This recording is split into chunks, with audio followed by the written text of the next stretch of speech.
बाद में हमें हैना और उसका हस्बैंड दिखाया जाता है, जो कि हैना के हस्बैंड के डैड से मिलने जा रही थी, क्योंकि उसके डैड ने अपने सारे बच्चों को बुलाया होता है। दोनों वहाँ जाने के लिए काफी खुश थे। यहाँ हैना का हस्बैंड उसे बताता है कि मेरे डैड का 75th बर्थडे है, 75वें साल की रम, इसलिए उन्होंने सबको वहाँ बुलाया है और उनसे मिलकर हमें काफी अच्छा लगेगा। हैना कहती है कि तुम्हारे डैड ने मुझे नहीं बुलाया था, लेकिन फिर भी तुम मुझे ले जा रही हो, कहीं ऐसा तो नहीं कि उन्हें बुरा लग जाए। वो जवाब देता है कि नहीं, मैंने तुमसे शादी की है, तुम भी इस फैमिली का हिस्सा हो, तो तुम्हारा वहाँ होना जरूरी है। दोनों अपने बाप के आलीशान घर के बाहर पहुँचते हैं, जहाँ हैना के हस्बैंड के 3 और बहन भाई होते हैं। एक था बड़ा भाई, छोटी बहन कैमी और बीच वाली बहन थी। सभी आपस में मिलकर काफी खुश होते हैं, लेकिन वो हैना से बिल्कुल भी खुश नहीं होती। उनका मानना था कि हैना ने हमारे भाई से पैसे के लिए शादी की है। सभी गार्डन में आके वो सोच रही थी कि आखिर ऐसा क्या है जो डैड ने सबको इकट्ठा बुलाया है। सबका ये मानना था कि उन्होंने अपने बर्थडे की वजह से बुलाया होगा, लेकिन उनके डैड का गार्ड कहता है कि आप लोगों के डैड को कुछ जरूरी बात करनी है आप लोगों से। हैना का हस्बैंड उन सबको अंदर लेकर जाता है और कहता है कि वो ऊपर वाले कमरे में चले, क्योंकि डैड वहीं मिलेंगे। वो सब ऊपर वाले कमरे में जाकर अपने डैड से मिलते हैं, जो उन्हें बताते हैं कि मैंने पूरा सिक्योरिटी सिस्टम लगवा दिया है ताकि घर के अंदर कोई ना आ सके। बच्चों को ये सुनकर हैरानी होती है। वो पूछते हैं आखिर ऐसा क्यों। उनके डैड कहते हैं कि आज रात को कोई आने वाला है जो मुझे मार देगा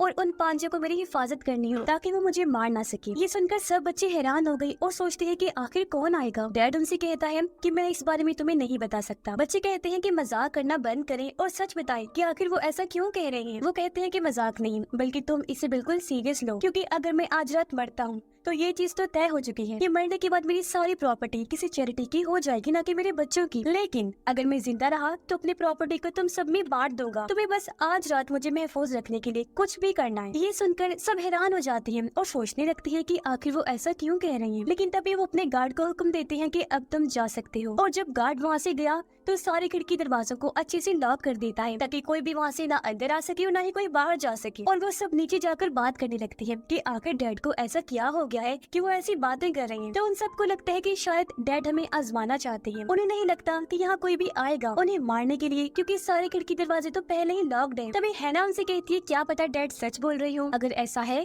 तो उन्हें उनकी जान बचानी होगी। वो सब इस बात को नजरअंदाज कर देते हैं और अपने अपने रूम में चले जाते हैं। कैमी सबसे पहले शराब वाले रूम में गई, जहाँ पर ढेर सारी शराब की बोतलें रखी हुई थी। और जब वो शराब ले रही थी तो अचानक उसी कमरे में से कुछ आवाज आती है, जो सुनकर वो काफी डर गई। और जब आवाज के पीछे जाती है तो वहाँ पर कोई भी नहीं होता। तभी उसे किसी की परछाई नजर आती है जो उसका पीछा करने लगती है। और जब वो उस कमरे से बाहर निकलने की कोशिश करती है तो दरवाजा लॉक होता है। लेकिन तभी उसका भाई वहाँ आकर दरवाजा खोल देता है और उससे पूछता है कि आखिर तुम अंदर क्या कर रही थी। कैमी बताती है कि उसे नीचे किसी के होने का एहसास हुआ है, लेकिन उसका भाई कहता है कि नीचे कोई भी नहीं होगा। हैना का हस्बैंड उसे लेकर अपने डैड के पास आया। तब उसके डैड कहते हैं कि मुझे खुशी है कि हैना यहाँ आई है, लेकिन मैं उसे अभी अपनी फैमिली का हिस्सा नहीं मानता, इसीलिए मैंने तुम्हें मना किया था कि हैना को यहाँ ना लाओ। तो वो कहता है कि हम दोनों ने शादी की है तो हैना भी हमारी फैमिली का हिस्सा है। कैमी का भाई जब पोल खेल रहा था तो अचानक से उसका ग्लास गिर जाता है, जो देखकर वो हैरान हो जाता है। जब वो पीछे मुड़ा तो देखता है कि उसके पोल की सारी बाल्स इकट्ठी हो गई हैं। ये देखकर वो फिर से हैरान रह गया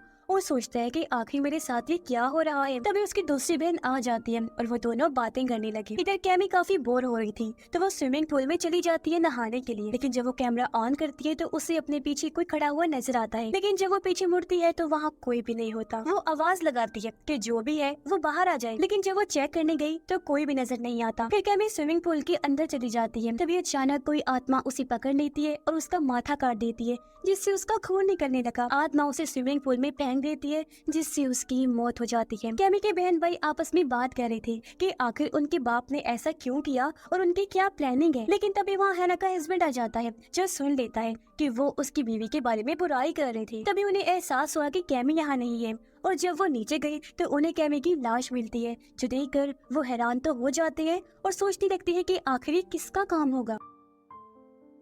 कैमी का भाई कहता है कि वो तो हमारी बहन है तो हम तो उसे नहीं मार सकते, लेकिन हमारे बीच एक ऐसी लड़की है जो हमारी फैमिली की नहीं है। ये सुनकर हैना का हस्बैंड यानी उनका भाई कहता है कि मैं अपनी वाइफ पर ऐसे इल्जाम बर्दाश्त नहीं कर सकता, क्योंकि वो हर वक्त मेरे साथ ही थी और वो कैमी के साथ ऐसा बिल्कुल नहीं कर सकती। उन दोनों का मानना था कि अगर घर की सारी दरवाजे बंद है तो यहाँ कोई भी नहीं आ सकता उसे मारने के लिए। इसीलिए हमारा शक हैना पर था कि हैना ने ही उसे मारा होगा। जब उनके डैड को ये बात पता चलती है कि उसकी छोटी बेटी मारी गई है तो वो नीचे आके अपने बेटे की लाश के सामने रोने लगती है और कहती है कि उसकी मौत बहुत ही बुरी हुई है। सब पूछती है कि आखिर इसको मारने वाला कौन है। डैड उन्हें बताते हैं कि दरअसल उनके घर में एक आत्मा मौजूद है जिसने कैमी को मारकर हमसे छीन लिया। मैंने उसे कुछ बिजनेस डील की है जिसकी वजह से वो ऐसा कर रहा है। ये सुनकर वो हैरान हो गई। कहते हैं कि पूरी बात बताएं, लेकिन डैड उन्हें पूरी बात नहीं बताते और कहते हैं कि मेरी एक बेटी तो मर गई है, लेकिन अब मैं हैना को भी अपना वारिस मानूंगा, जिस वजह से मैं उसे अपनी प्रॉपर्टी में से हिस्सा देने के लिए तैयार हूँ। ये सुनकर कैमी की दोनों बहन भाई काफी हैरान हो जाते हैं और पूछते हैं कि डैड आखिर आप ऐसा कैसे कर सकते हैं। डैड बताते हैं कि मेरी बेटे की मौत के बाद किसी को तो प्रॉपर्टी मिलनी ही है ना, इसलिए अगर तुम्हें और अमीर होना है तो मुझे जिंदा रखना होगा। कैमी का बड़ा भाई अपने डैड के ऑफिस से घर ले लेता है अपनी हिफाजत के लिए और कहता है कि जिस किसी ने भी मेरी बहन को मारा है मैं उसे जिंदा नहीं छोड़ूंगा। दोनों बहन भाई फिर से हैना को इल्जाम देते हैं, कहते हैं कि उसने ही कैमी को मारा है, लेकिन हैना कहती है कि कैमी के साथ मेरे रिश्ते बहुत अच्छे थे और मैं उसे मारने का सोच भी नहीं सकती। फिर हैना और उसका हस्बैंड नीचे गई जहाँ उन्हें कैमी की लाश नहीं मिलती। देखकर वो हैरान हो गई, सोचते हैं कि आखिर उसकी लाश कहाँ गायब हो गई। वो समझ जाते हैं कि यहाँ जरूर कोई है जो उन्हें जान से मार डालेगा, इसीलिए वो फैसला करते हैं कि हम दोनों यहाँ से भाग निकलेंगे। वो दरवाजा तोड़ने की कोशिश करते हैं, लेकिन इससे कोई फायदा नहीं होता। तो वो उसका हस्बैंड हैना से कहता है कि हम नीचे के रास्ते से निकल सकते हैं। तो वो नीचे जाने लगी ताकि वहाँ से बाहर निकल सके। कैमी की बहन उसकी पेंटिंग की तरफ देखती है जो उसे घूर रही थी और ये देखकर वो हैरान होने के साथ साथ डर भी जाती है। लेकिन तभी उसका भाई वहाँ आ गया और उसे शांत करके कहता है कि मैं डैड को बचाने के लिए किसी भी हद तक जा सकता हूँ। मुझे लगता है कि हैना और हमारा भाई मिलकर ये सब साजिश कर रही हैं ताकि वो अमीर हो सके और डैड की प्रॉपर्टी के वारिस बन सके, लेकिन हम दोनों ऐसा होने नहीं देंगे। हैना और उसका हस्बैंड नीचे थे, वो बाहर जाने का रास्ता ढूंढती है तो उन्हें पता चलता है कि हर जगह लॉक्ड है। तभी हैना का हस्बैंड एक लॉक खोलता है और कहता है कि इसमें थोड़ी सी जगह है निकलने की, जिसमें से हैना निकलने लगी ताकि बाहर जाकर मदद ला सके, लेकिन वो निकलने की बजाय वहाँ अटक जाती है। उसे दूसरी तरफ बाहर कुछ नजर आता है जो देखकर वो डर जाती है। अपने हस्बैंड से कहती है कि मैंने किसी को देखा है। वो हैना को छुड़वाता है और उसे लेकर भागने लगता है। जब वो दरवाजा बंद कर रही थी तो अपने सामने एक डीमन को देखते हैं। उसे देख वो हैरान होते हैं और सोचते हैं कि आखिर ये क्या चीज है। इससे पहले वो उनके पास आता वो दोनों भागकर लॉकर में चले जाते हैं, लेकिन तभी कैमी के बहन भाई उस लॉकर का दरवाजा बंद कर देते हैं ताकि वो बाहर ही ना आ सके। ये देखकर वो परेशान हो गई। हैना का हस्बैंड उसे कहता है कि अगर यहाँ का टेम्परेचर 0 डिग्री से कम होगा तो हम मर जाएंगे। यहाँ पर ऑक्सीजन लेवल बहुत कम है, इसलिए हमें किसी भी हाल में यहाँ से बाहर निकलना होगा। वो दोनों कोशिश करने लगते हैं वहाँ से बाहर निकलने की, लेकिन वो नाकाम रहे। कैमी के बहन भाई जब आगे बढ़ी तो उन्हें किसी की आवाज आई। कैमी की बहन जब देखने आगे बढ़ी तो कोई ताकत उसे हवा में उड़ाने लगती है और देखते ही देखती वो ताकत उसे अपने साथ रूम में ले गई। फिर जब उसे होश आता है तो वो खुद को रूम में पाकर हैरान रह जाती है। उसे वहाँ पर उस डीमन के पैरों के निशान भी नजर आ रहे थे। तभी वो कैमी की पेंटिंग की तरफ देखती है जिसकी माथे से खून निकल रहा था। अचानक कैमी उस पेंटिंग से बाहर आ जाती है जिसे देखकर वो काफी डर जाती है और कैमी उस पर उल्टी कर देती है। तभी कैमी का भाई वहाँ आकर उस पर गन तान देता है और कहता है कि वो मेरी बहन से दूर रही वरना मैं तुम्हें शूट कर दूंगा, लेकिन वो नहीं रुकती तो वो उसे शूट कर देता है। और कैमी जब वहाँ से गायब हुई तो वो देखता है कि गलती से उसने अपनी दूसरी बहन को ही शूट कर दिया है, जिससे उसकी मौत हो गई है, यानी उसने गलती से अपनी बहन को ही मार दिया। ये जानकर उसे बहुत ही दुख होता है और वो बहुत ज्यादा रोने लगता है। पर वो समझ गया था कि ये हैना का किया धरा नहीं है, बल्कि यहाँ पर कोई डीमन है जो ये सब कर रहा है। ऑक्सीजन लेवल कम होने लगा जिसकी वजह से वो दोनों मरने वाले थे। तभी उनका भाई आकर दरवाजा खोलकर उन्हें बाहर निकाल लेता है और उनकी जान बच जाती है। वो उनसे कहता है कि मैंने जो देखा उस पर तुम लोग यकीन नहीं करोगे, मैंने डीमन देखा है। दोनों से बताते हैं कि हम दोनों ने भी डीमन को देखा है और अगर उन्हें अपनी जान बचानी है तो यहाँ से निकलना होगा। कैमी का भाई कहता है कि तुम दोनों यहाँ से बाहर निकलने का रास्ता ढूंढो, तब तक मैं डीमन का ध्यान भटकाने की कोशिश करूंगा। जब वो दोनों वहाँ से बाहर निकलने के लिए जा रही थी तो डीमन उन पर हमला कर देता है, लेकिन वो एक रूम में जाकर खुद को लॉक कर लेते हैं। तभी वो लोग देखते हैं कि बुक शेल्फ के पीछे कोई खुफिया रूम है और जब वो उस रूम को खोलते हैं तो उसके अंदर उन्हें कई सारी डीमन से जुड़ी चीजें मिलती है। ये देखकर वो हैरान हो गई और सोचती है कि आखिर उनके डैड ने ऐसा क्या किया था जिसकी वजह से वो डीमन यहाँ पर आ गया। उन्हें वहाँ पर एक डिमोनिक साइन मिलता है जिसके अंदर खून था। कैमी का भाई जब डीमन को ढूंढ रहा था तो अचानक से उसके सामने वो डीमन कैमी बनकर आ जाता है, जिससे वो घबरा जाता है और बैलेंस खराब होने की वजह से सीधा नीचे गिर जाता है, जिससे उसकी हड्डी टूट गई, लेकिन उसकी गन भी उससे दूर पड़ी हुई थी। तभी वो डीमन फिर से उसकी दूसरी बहन का रूप लेकर उसके सामने आ जाता है और वो उसे गले से लगाकर उसका सारा खून पी जाता है, जिससे उसका जिस्म तबाह हो गया और बुरी तरह उसकी भी मौत हो जाती है। दोनों जब उसके चिल्लाने की आवाज सुनते हैं तो वहाँ पहुंचकर देखते हैं कि वो भी वहाँ से गायब हो चुका है। ये देखकर वो समझ जाते हैं कि इसका मतलब वो भी मारा गया। फिर वो दोनों फौरन वहाँ से बाहर निकलने का रास्ता ढूंढने लगते हैं। तभी